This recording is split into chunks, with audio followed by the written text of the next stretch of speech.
agradecer a Deus por esta noite, agradecer a Deus por esta oportunidade, por este privilégio.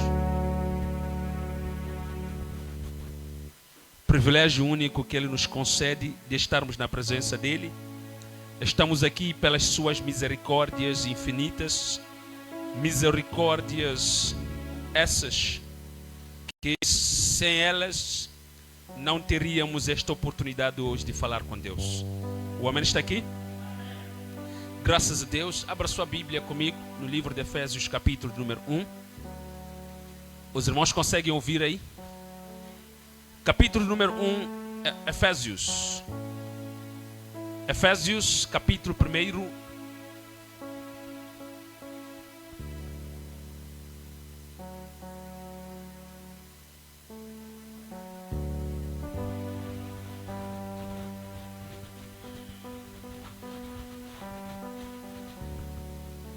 Efésios capítulo 1.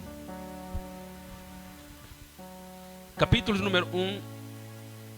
Carta aos Efésios. Alguém já chegou? Graças a Deus. Assim vai se ler a palavra de Deus. A partir do versículo do número 3. Assim se lê a palavra de Deus. Bendito seja o Deus e Pai do nosso Senhor Jesus Cristo, o qual nos abençoou com todas as bênçãos espirituais nas regiões celestiais em Cristo, pois nos elegeu nele antes da fundação do mundo para sermos santos e irrepreensíveis diante dele, e em amor nos predestinou para sermos filhos de adoção por Jesus Cristo para si mesmo, segundo o bom propósito da sua vontade, para louvor e glória da sua graça, a qual nos deu gratuitamente no amado. Nele temos a redenção pelo seu sangue, a remissão dos pecados segundo as riquezas da sua graça, que ele derramou profundamente sobre nós em toda sabedoria e entendimento, e desvendou-nos o mistério da sua vontade, segundo o bom propósito que propusera em Cristo, de fazer convergir em Cristo todas as coisas na dispensação da plenitude dos tempos, tanto as que estão nos céus como as que estão na terra. Nele, digo, em quem também fomos feitos herança, havendo sido predestinados conforme o propósito daquele que fez todas as coisas segundo o conselho da sua vontade, a fim de sermos para louvor da sua glória, nós, os que primeiro esperamos em Cristo.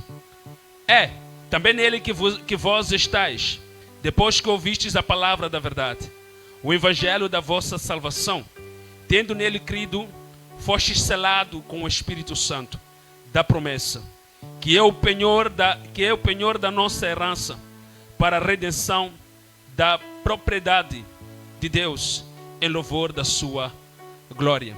Alguém pode fechar os olhos e curvar a sua cabeça e vamos falar com Deus. Querido Deus e Pai Celestial, agradecemos por esta palavra maravilhosa que lemos aqui. O Senhor é bom, o Senhor é fiel, o Senhor é todo-poderoso, maravilhoso, justo e soberano. Nós te amamos, te louvamos, te exaltamos e agradecemos. Seja feita a sua vontade, em nome do Senhor Jesus Cristo. Quem crê, diga amém. Traga uma salva de palmas da presença de Deus. Louvado seja Deus. Graças a Deus. Carta de Paulo aos Efésios. Esta carta, toda ela lida com muita atenção. Podemos compreender que Paulo escreve esta carta primeiro com o propósito de trazer aos irmãos o conhecimento da pessoa de Jesus Cristo. É tão interessante que nesta carta Paulo revela a pessoa de Jesus e ao mesmo tempo revela como é que a igreja deve viver. Eu posso chamar esta carta de uma carta doutrinária. Diga comigo por quê, pastor?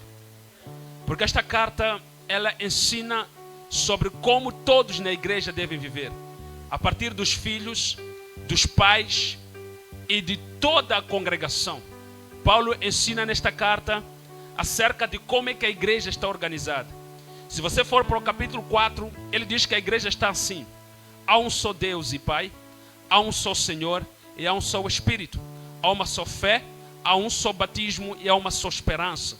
Nesta carta ele ensina que nós, como igreja, estamos fundamentados na doutrina dos apóstolos e na doutrina dos profetas.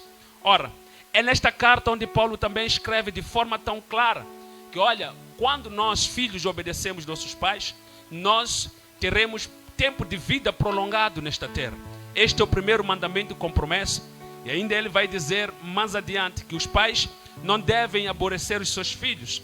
E ainda vai dizer mais adiante que o marido deve amar a mulher e a mulher deve ser submissa ao seu marido. Observe como esta carta é tão repleta e tão rica para trazer na igreja um senso de como é que a igreja deve viver.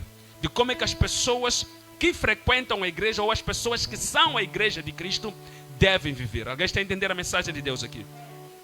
É uma carta muito profunda, é uma carta completa, assim eu poderia dizer, com poucos capítulos, já até o capítulo 6, mas eu considero esta carta uma das cartas, se não uma carta completa. Observe que no capítulo 6, mais adiante, ele vai dizer que no demais, irmãos, ora, o que significa isto? Paulo está a dizer para a igreja, está a esclarecer a igreja, que depois de vocês aprenderem, ou seja, usarem disso, depois de vocês andarem conforme eu já tinha dito, mulher amando, ou seja, mulher sendo submissa, marido amando mulher, filho sendo sujeito aos pais. No demais, irmãos, quando vocês tiverem tudo isso, quando vocês viverem segundo isso, saibam que vocês estarão repletos de poder. Vocês estarão repletos da armadura de Deus. Vocês terão a cobertura de Deus. Observe que Paulo vai resumir de forma clara. Ele já não precisa explicar muito o que é armadura. Só começa a dizer, usem a couraça da justiça, a capacete da fé. Talvez você possa dizer para mim, mas por que Paulo precisa de usar linguagem camuflada? Diga comigo, por que ele precisa de dizer isso? Porque quando você conhece as pessoas, você usa a linguagem que você sabe que essas pessoas com facilidade vão compreender.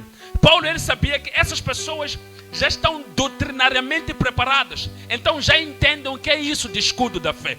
Essas pessoas estão doutrinariamente preparadas, então sabem o que é isso de cinto da verdade. Eles já sabem, estão doutrinariamente preparadas, já sabem o que é a couraça da justiça. Paulo não precisou de muito, só precisou de lhes dizer cada coisa. E eles voltavam para as escrituras a partir do capítulo 1 e compreenderiam que tudo aquilo que eles aprenderam e tudo aquilo que eles iriam viver era aquilo que Paulo estava a resumir no capítulo 6, a partir do versículo de número 10. Alguém está entendendo a mensagem de Deus? Assim, eles compreendiam o que é que Paulo está a dizer. É por isso que eles não sofreram muito. E observe que Paulo tem toda a carta praticamente a ensinar doutrina. E depois abre um trecho para lhes dizer que vocês têm um inimigo com o qual vocês têm que lutar. Porque vocês não têm que lutar contra a carne e contra sangue, mas têm que lutar contra principados e potestades. Mas de forma tão simples e resumida, diferente de nós, que quando queremos pregar sobre essas coisas, achamos que temos que levar muito tempo para poder levar as pessoas a ficarem mais animadas porque estamos a lutar contra Satanás. Não! Paulo já sabia que esta igreja já entendia, esta igreja já tinha as ferramentas, esta igreja já vivia na comunhão com o pai, com a mãe, com o filho, já viviam em união, em amor. O marido amava a esposa amava o marido, eram todos humildes. E eles tinham Deus como seu pai, tinham Jesus como seu Senhor e tinham o Espírito Santo como o Espírito da verdade. Então você vai dizer o que a essas pessoas?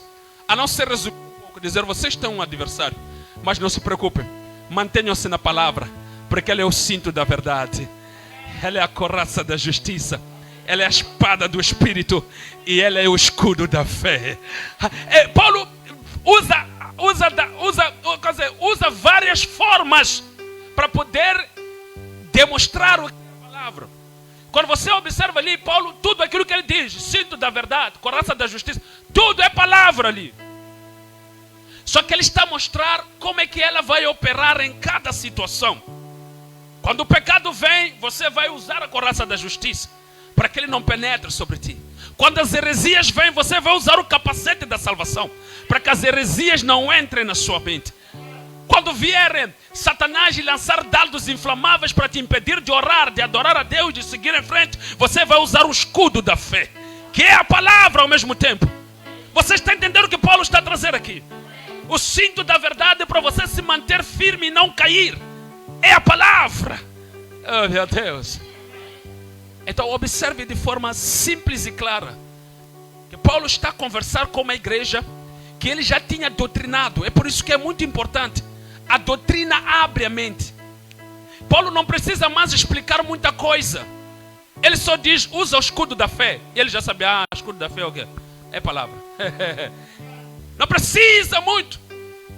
Quando as pessoas já são adultas. Quando as pessoas já amadureceram no conhecimento da palavra, não precisa muito. É só chegar e dizer, escudo da fé. Já sabem o que é. Porque já são adultos. Alguém está aqui nessa igreja? E o que torna alguém adulto e maduro é a doutrina.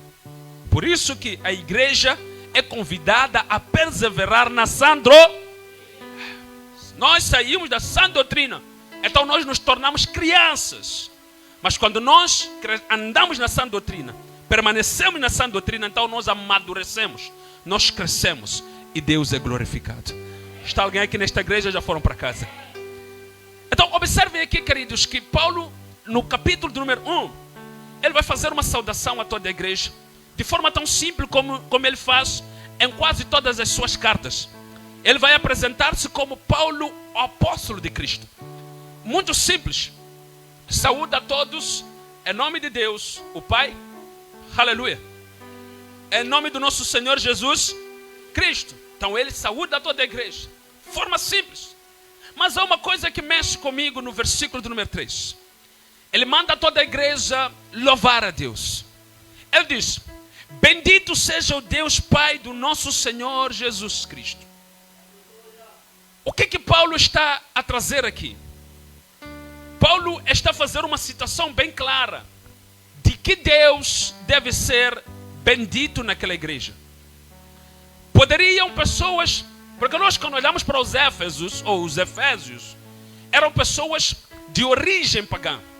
Eram pessoas de origem ou de doutrinas pagãs, onde era normal ter mais de um Deus. Era normal ter mais de 5 deuses. Era normal os pais que morreram serem deuses daqueles que estão vivos. Era normal tudo se aceitar como Deus. Se alguma coisa me ajudou naquele dia, se é o ralador que me ajudou a ralar coco, então é meu Deus. Tudo aquilo que lhes dava vantagem, eles tiravam de uma condição desfavorável, automaticamente se tornava o seu Deus. Então, veja só como ele começa. Sem querer torná-los com alguma dúvida de que Deus ele fala. Ele vai dizer, é o Deus que é Pai do nosso Senhor Jesus Cristo. Ah, meu Deus. Está alguém aqui nessa igreja? O que é isso, pastor? Quando ele cita, bendito seja Deus, o Pai do nosso Senhor Jesus Cristo, primeiro, ele está a mostrar de que Deus ele está a falar. Qual é o Deus que ele quer lhes apresentar? E qual é o Deus que tem que ser bendito? Qual é o Deus que tem que ser exaltado? Qual é o Deus que tem que ser louvado? Aleluia aqui. Diga comigo por quê, pastor? Primeiro, observe que Paulo, quando ele engrandece a Deus, ele não só lhes remete ao adorar porque ele é Deus. Não significa que isso não é suficiente. Mas ele vai mostrar para eles algo tão impressionante. Ele diz que este Deus, que eu vos digo que tem que ser bendito, fez uma coisa tão grande, tão tremenda. Ele nos abençoou nas regiões espirituais.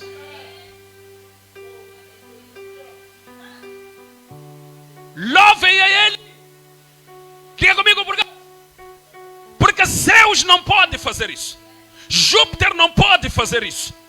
Nenhum outro Deus que vocês conheceram no passado pode fazer isso. Só há um que pode nos abençoar nas regiões espirituais. E Ele é o Deus Pai do nosso Senhor Jesus Cristo. Aleluia!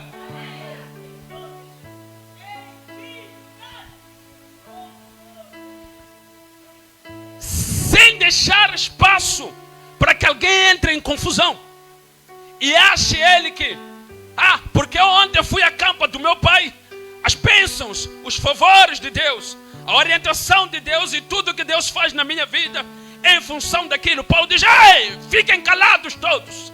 Só há um que nos deu a bênção de termos a vida eterna e termos o cuidado dele todos os dias. Há um só.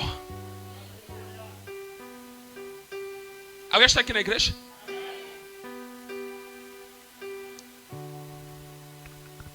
Por quê? Ele é bendito porque nos abençoou nas regiões espirituais com Cristo. Aleluia. Nos abençoou em Cristo. Em Cristo. O que é isso, pastor? Costumamos dizer de forma enfática na igreja que a nossa vida como crentes, quando nós decidimos entregá-la a Cristo, nós passamos a viver em Cristo. É importante isto aqui. Irmãos, eu e você já ouvimos isto. E parece algo tão normal ouvir hoje de novo. Mas permita a gente entender o que é isto aqui. O que é isto? Estar em Cristo. Estar em Cristo significa o homem que tinha uma natureza pecadora transfere a sua natureza pecadora para Cristo, para que Cristo o purifique. Percebe o que estou a dizer? A Bíblia diz que ele tomou. Então, eu, quando vou a Cristo, vou pecador, e ele toma o meu jugo e o remove de mim. E aí, o que vai acontecer? Vai acontecer que Cristo toma-me para si. Eu já não vivo mais em mim. Diga comigo, o que é isso, pastor? Porque antes, quando eu vivia em mim, eu fumava. Quando eu vivia em mim, eu roubava. Quando eu vivia em mim, eu mentia. Então, era preciso que eu passasse a habitar em alguém para que eu tenha característica daquela pessoa. Entendeu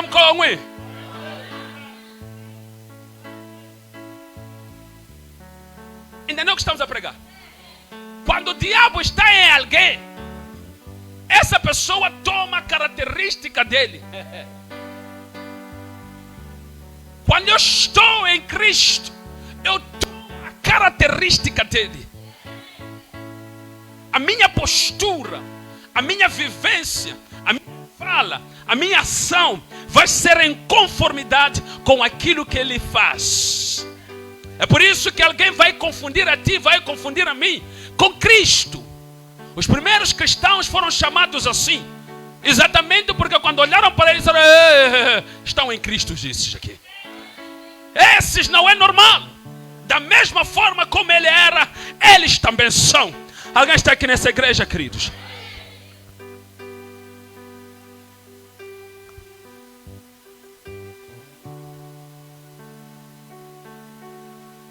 De forma clara ele diz: olha, nos abençoou em Cristo. Ou seja, espiritualmente falando, há uma coisa que aprendemos aqui no domingo. A morte de Jesus nos confere bênçãos espirituais. Diga comigo, o que é isso, pastor? A bênção espiritual é a autoridade que nós recebemos da parte de Deus. Diga comigo, primeiro, autoridade. Ou podemos colocar aqui em ordem, de forma ordinária. Primeiro, salvação. Segundo, autoridade. Quando você observa Jesus a enviar os seus discípulos no capítulo 16 de Marcos, ele fala dessas duas coisas. Ele diz: ide, pregam o evangelho. Que significa que a salvação nos confere, ou seja, a palavra ouvida, pregada, nos confere a salvação. Esta é a primeira bênção espiritual. Diga comigo, segunda, pastor. É a autoridade. É por isso que ele diz: em meu nome expulsarão demônios, curarão enfermos. Um dia, pela graça de Deus, eu estava a conversar com um jovem e eu disse para ele: há uma coisa que você precisa entender aqui nas Escrituras. Paulo, no capítulo do número 1, diz que Jesus, ou seja, Deus, nos abençoou em Cristo nas regiões espirituais. E depois ele vira no capítulo 6, diz que o nosso adversário também se encontra nas regiões espirituais. Ah, meu Deus. O que significa que a nossa salvação está em Cristo. E o poder e a autoridade para combater o nosso adversário também está em Cristo, na autoridade que nos conferiu. Alguém está a entender, meu querido? Então, aqui está. Estar em Cristo é isso. Bênçãos espirituais em Cristo é isso. Jesus, quando vem, dá-nos uma promessa que vai além das promessas que foram feitas a Abraão. Abraão foi prometido uma terra que pisou com os seus pés e acabou. Mas Cristo, ou Deus, por meio de Cristo, nos prometeu uma terra, ou um lugar que habitaremos eternamente. Então, estar em Cristo e ser abençoado em Cristo nas regiões espirituais é isto. Por que? Diga comigo por quê, pastor? As bênçãos de Abraão, todas as pessoas que abençoam Abraão podem possuí-las. Mas as bênçãos de Cristo, todas as pessoas que recusam Cristo não podem possuí-las. Alguém entendeu a pregação aqui? Não, deixa-me repetir isto aqui. Não importa se você é pagão, se você nega Deus, se você acha que Deus não vale nada. Se você é alguém que diz: Abraão, você é um bom homem, vai ser abençoado nas bênçãos de Abraão. Mas nas bênçãos de Cristo,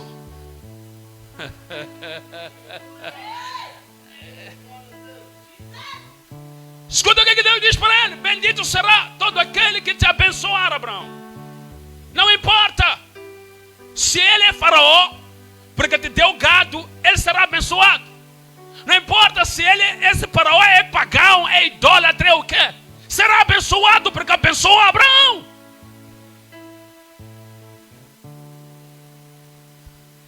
Mas em Cristo, para adentrar para esta bênção de Cristo, que é a vida eterna, é preciso renunciar. É preciso, meu Deus, onde está minha esposa? Vamos para casa. É preciso renúncia nesta. Está alguém aqui nessa igreja? Homens fizeram aliança com Abraão, abriram poços e foram abençoados, foram prósperos, porque andaram com Abraão, eram amigos de Abraão, fizeram alianças com Abraão. Mas em Cristo, quando você entra para fazer aliança, você tem que ser como Zaqueu, renunciar. Meu Deus, alguém está aqui nessa igreja? Aleluia!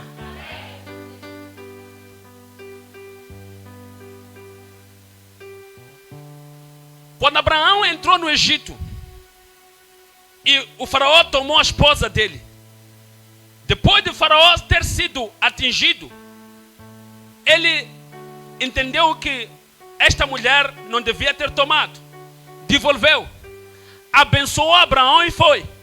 Egito permaneceu pagão, permaneceu adorando mortos, mas Abraão foi para lá e foi abençoado e saiu.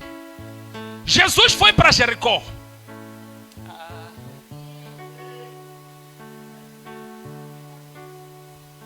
Quando ele vai para Jericó, Zaqueu sobe numa árvore para ver Jesus. Quando ele vê Zaqueu na árvore e diz: hoje convém que eu entre na tua casa. Quando Jesus entra na casa de Zaqueu, Zaqueu serve um banquete, faz tudo ali. E Jesus começa a pregar para Zaqueu. Zaqueu pega tudo que é roubado e começa a devolver. Oh, meu Deus. Aleluia. Escuta as palavras de Jesus. Não disse a partir de hoje este homem será o mais rico do bairro. Não disse a partir de hoje este homem será o mais gordo, o mais magro, não sei o que, já que agora ir à igreja, vai ser a igreja para emagrecer, não é isso? Não disse isso. Apenas Jesus disse: hoje entrou salvação na casa deste homem. Ou seja, a bênção que eu carrego ficou com este homem. A bênção espiritual que eu carrego ficou com este homem. Enquanto a bênção que Abraão carregava ficou com o faraó no Egito, ficou a prosperar, dominou reinos e impérios, a bênção de Jesus, quando entrou na casa de Zaqueu, Zaqueu transformado, permaneceu com esta bênção, salvo para a glória de Deus.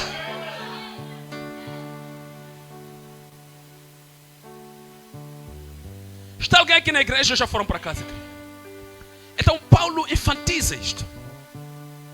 Queridos, a salvação que nós recebemos automaticamente nos confere este poder. Pessoas não salvas não têm poder, nem autoridade, nem domínio sobre Satanás. Satanás não se convence com oração, não se convence com teu jejum. Satanás se convence quando você está em Cristo.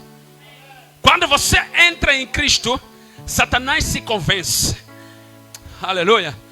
Está alguém aqui na igreja? Alguém pode aplaudir a Jesus nesta noite? Oh, aleluia.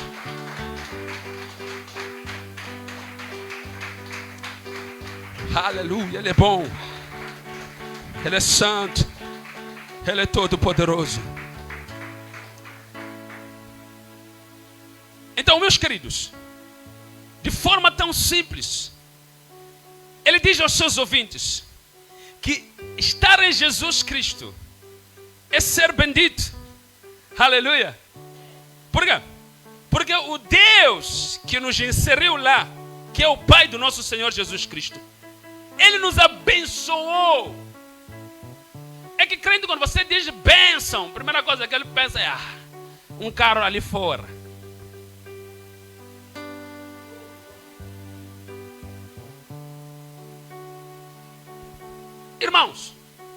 Irmãos, quando você está em Cristo, você pode passar aflições desta terra. Ele está entendendo isso? Mas uma coisa você tem que ter certeza. Você não passa aflições por uma maldição. O que está acontecendo hoje na igreja é que nós levamos tempo falando da maldição do que da bênção que nós recebemos em Cristo. Porque quando eu estou em Cristo, tenho libertação. Não significa que por eu estar em Cristo não vou passar aflições. Não, mas eu já estou liberto. E não passo aflições ou não tenho condições melhoradas simplesmente porque esta é a base do Evangelho. Quero que você entenda isto aqui. Não. Deixa eu explicar. O que é que o Evangelho me oferece? O Evangelho me oferece a salvação, me oferece a libertação da maldição. Seja qual for a maldição que antes fazia com que eu não tivesse trabalho, não tivesse não sei o que, essa vai ser quebrada. Agora, não significa que porque foi quebrada a maldição é de ter trabalho. Não. Mas se a maldição já foi, não é fácil ter trabalho. Não, você vai passar pelo mesmo processo que os outros passam para ter trabalho. Você vai ter que estudar, se organizar, fazer não sei para tê-lo. Agora, a pergunta é: será que agora estou a trabalhar porque sou crente? Não, não é o ser crente que te torna alguém capacitado para trabalhar. Mas aquela maldição que te impedia de trabalhar foi embora. Só que o cristianismo não é ele que te diz para trabalhar. Não é ele que cria condições para trabalhar. Estou entendendo? Estou a explicar aqui. Você agora só já não é maldito. Mas não significa que já que não é maldito, há de trabalhar. Não há de passar aflição. Não é isso. Por quê? Diga comigo por quê. Para eu te explicar de forma clara.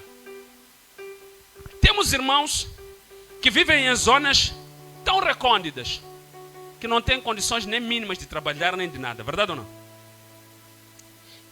Também crê no mesmo Jesus. Verdade ou não? Crê no mesmo Jesus que você que tem carro tem. Crê. Crê no mesmo Jesus que você que tem helicóptero. Crê. Crê no mesmo Jesus que você que tem emprego de computador, não sei o que é software, também crê. Então, para não parecer que este sangue só faz uns ficarem ricos, outros ficarem pobres, então este sangue não entra nesses negócios aí.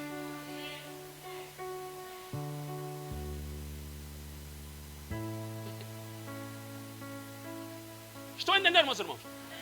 Porque seria injusto se a salvação tivesse como responsabilidade enriquecer as pessoas. Então seria injusto para aquele irmão que está em Iguadala. Seria injusto para aquele irmão que está em Irão agora, a sentir balas por cima dele. Seria injusto para aqueles que agora estão na China a serem proibidos até de orar. Então quem seria salvo é você que tem liberdade de sair de casa, como a Bíblia, hein? Orar, ter um mata-bicho com ovo. Então você que seria salvo. Mas porque a salvação não trata disso. Trata de bênção espiritual. Porque aquilo que é espiritual é para todos. Mas aquilo que é material, cada um, segundo as condições, segundo a localidade, segundo o lugar, vai poder se apropriar daquilo que puder. Alguém pode aplaudir a Deus aqui?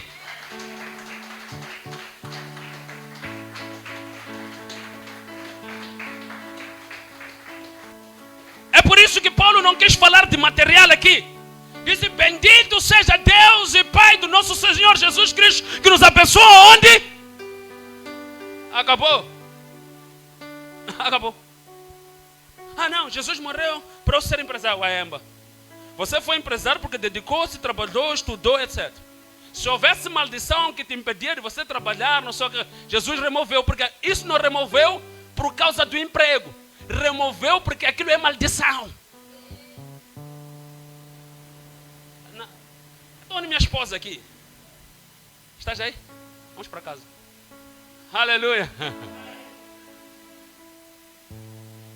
Não foi remover porque era emprego. Não. Era porque era casamento. Não. Não é isso que ele fez ele remover. É porque aquilo era maldição. Ele nem estava preocupado com o nome. Ai. Está alguém aqui nessa igreja? Agora, tendo sido removida a maldição, você pode passar desta terra sem nunca ter tido o tal emprego que você sonhou, pode. Mas é porque está na maldição? Não. Ai. Depois de ter removido a maldição, você pode ter o emprego dos sonhos? Sim, pode. Mas é por causa da... Não. Não é por causa da maldição que foi retirada ou não. Porque o objetivo da retirada da maldição é para que você não viva mais debaixo da maldição. Agora, o resto, você terá que o fazer pela graça de Deus. Segundo as condições, segundo o lugar, percebe? Por exemplo, para o irmão de Nicodala, para ele pegar uma mandioca, ferver, comer e dormir, é uma alegria. Certo ou não certo? São as condições e o lugar onde ele está. Entendeu o que estou a explicar aqui? Então, ele não significa que ele esteja maldito. Não. Mas de acordo com o lugar, com as condições. Não sei se estou entendendo isso. Não significa que ele não seja salvo. Eu já fui a lugares onde a salvação das pessoas é medida pela dimensão do carro. Pela quantidade do que entra no salário dele. Se você não tem emprego, é maldito, não está bem com Deus. Estão entendendo o que estou a explicar aqui? Não é assim no reino de Deus. O próprio Jesus abriu a boca dele, perceba. Alguém que vem nos salvar disse: ei, queridos, não se preocupe que já que eu estou a morrer na cruz, vocês não terão aflições.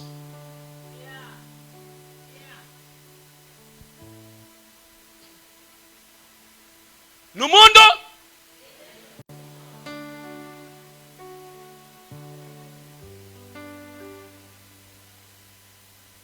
Está alguém aqui nessa igreja? Mas tenha um bom ânimo, porque eu já venci. Venci para quê? Quando ele diz que já venci, não está a dizer, porque ele tem dito, tenha um bom ânimo, porque tudo vai se resolver. Porque eu já venci. Venci para quê? Para que vocês, porque quando vocês passam por aflições, é para terem ânimo, saber que estou a passar nessa aflição, mas Jesus já venceu. Venceu para quê? Para que eu possa entrar na cidade pelas portas. É isso que tem que te animar. Paulo diz que eu sei o que é ter, sei o que é não ter, sei o que é fartura, todas as coisas, mas tudo naquele que me fortalece. E a minha alegria não é mas é na cidade celestial, é no lugar celestial que me está preparado. Não está a dizer? O que é que estamos a dizer com essa mensagem nesta noite? Estamos a trazer o que está escrito aqui. É categórico, enfático e sábio, Paulo. Quando fala com os crentes, ele dizer, alegra-se em Deus, porque Ele vos abençoa nas regiões espirituais. E essa igreja, acredito que ela parou para perceber. Disse, olha, afinal somos todos iguais aqui. Somos iguais. Mas para lá, irmão, somos iguais porque não está a ver aquele irmão que tem chaves do ouro do carro dele lá. Não. Nas regiões espirituais. Oh, meu Deus. Alguém aqui? Tiago reforça e diz, queridos, não sejam assim. Que quando chegar um irmão decorado de ouros e tudo, vocês lhe darem a cadeira de frente. E levarem aquele irmão que não tem nada, ele colocarem lá atrás. Não façam isso. Porque perante Deus vocês foram abençoados de forma igual. O material vai ser diferenciado da forma como cada um trabalha, da forma como cada um busca, da forma como cada um se empenha no seu trabalho. Mas espiritualmente há uma cidade que é guardada para vocês, abençoados.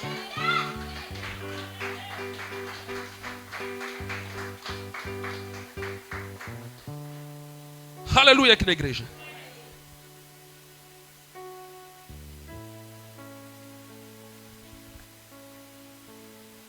Já agora começamos a dar palestras. Não, porque vocês têm que saber que ser pobre é maldição, ser rico é bênção.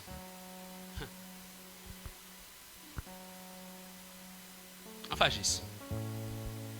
Se você conhece o Evangelho, não faz isso. Não concordo que alguém tenha que se manter numa condição de pobreza. Todos nós, todos os dias, temos que fazer alguma coisa para sair dela. Temos que ir trabalhar. É a forma de vencê-la. A pobreza vence-se pelo trabalho. Não é o que eu estou a dizer aqui, querido. Não deixe ninguém te enganar. Dizer que Jesus veio morrer para que você tenha emprego. Paulo está a dizer claramente ali que Ele morreu para que nós tenhamos bênção espírito. Agora, pastor, emprego? Vai trabalhar, irmão. Vai procurar. Aleluia. Está alguém aqui na igreja? Então, observa aqui. Vamos lá. Ainda aí, Efésios. Ele escolhe. Pois, o que ele fez? Nos elegeu. Quando? Ele nos elegeu nele. Aonde? Antes da fundação do mundo, para quê? Santos e irrepreensíveis diante de quem? Dele. Em amor. E fez o quê? E nos predestinou para sermos filhos do quê? Por Jesus. Isto aqui é para o rico, é para o pobre, é para o magro, é para o gordo, é para o baixinho, Isto é para todos. Em Cristo, na sua salvação, não há dissensão. E a sua salvação não é para permitir que uns tenham e outros não tenham. Não é isso. Mas uns têm porque trabalham. Uns têm porque tiveram oportunidade. E outros não têm porque não tiveram oportunidade, ou porque não trabalharam, ou porque ainda estão a se esforçar, ainda estão a construir alguma coisa, ainda estão a caminho, estão a fazer algo. Mas quanto à salvação, Ele uniformiza, diz que é para todos. Ele, escuta o que ele vai dizer aqui. Nos predestinou para sermos o quê? Nos predestinou para sermos o quê? para sermos o quê? Se a bênção ali em cima fosse material, então quem não tivesse o material será filho da adoção? Quem não tivesse coisas materiais seria filho da adoção? Não. Então a bênção que ele se refere em Cristo é esta: é termos sido adotados como filhos de Deus, mesmo sem merecer. Aleluia! Adotados antes da fundação do mundo. Queremos orar. Venha comigo aqui. Diz o quê? Diz que nos predestinou para sermos filhos da adoção por Jesus Cristo. Esta é a missão dele, nos adotar, por o sangue dele nos adotar. Para... não, afinal ele não veio, não. Para nos adotar, nos comprar. Depois vai dizer o quê? Nos predestinou para sermos filhos da adoção por Jesus Cristo, para si mesmo, segundo o bom propósito da sua vontade.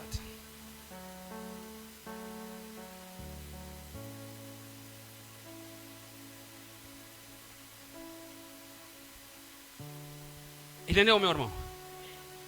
Quando você está em Cristo e você diz, olha, eu quero casar, e você casa, são duas.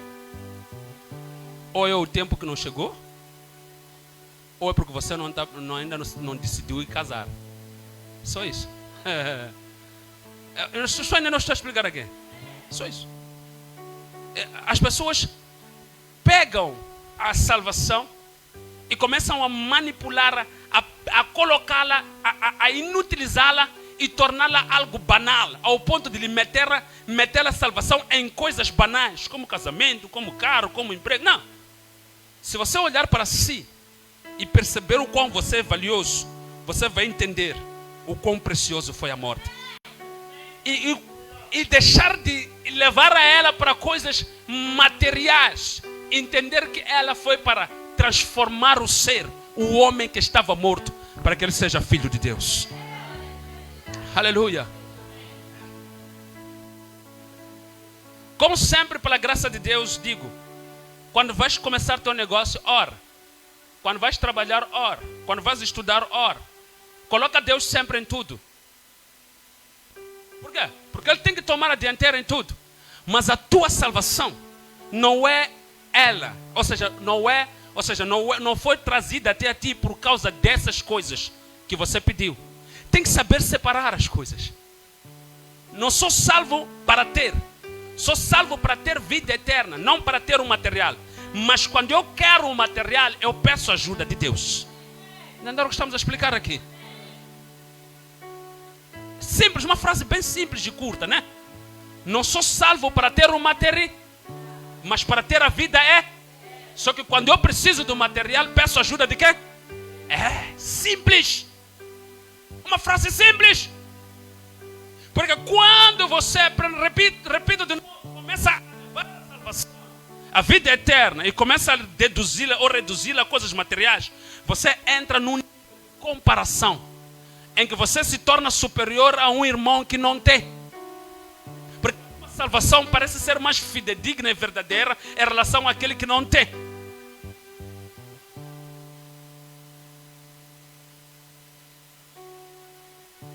Se o irmão tem carro e eu não tenho, então ele é mais salvo que eu.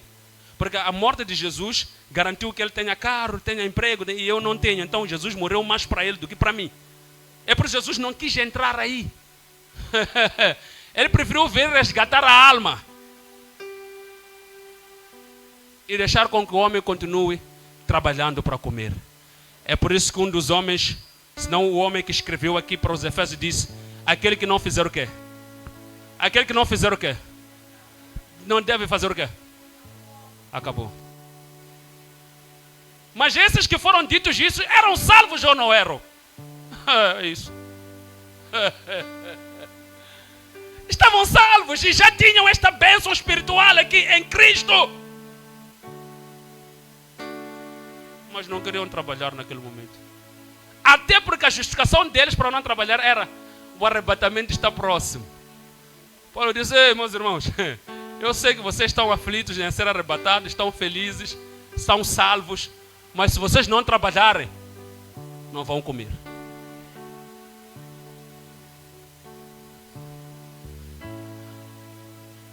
Acabou o amém aqui?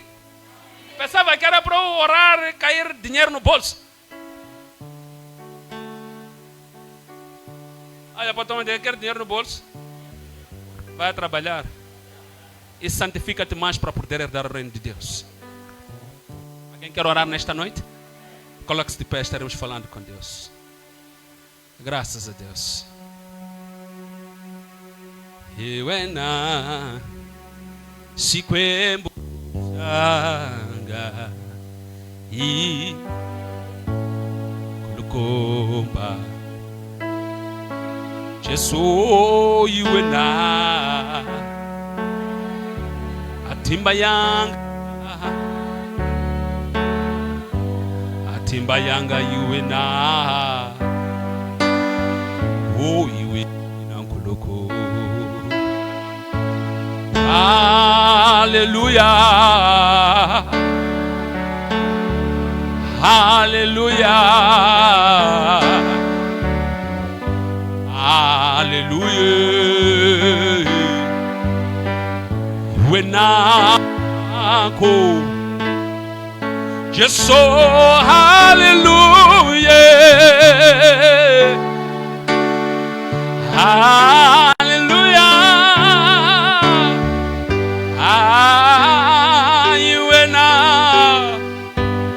iwena kulukumba. One more time. Jesus hallelujah hallelujah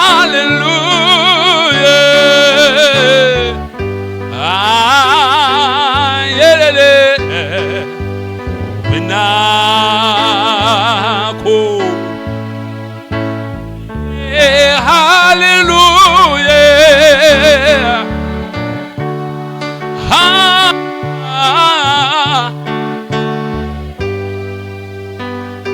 iwena kulukumba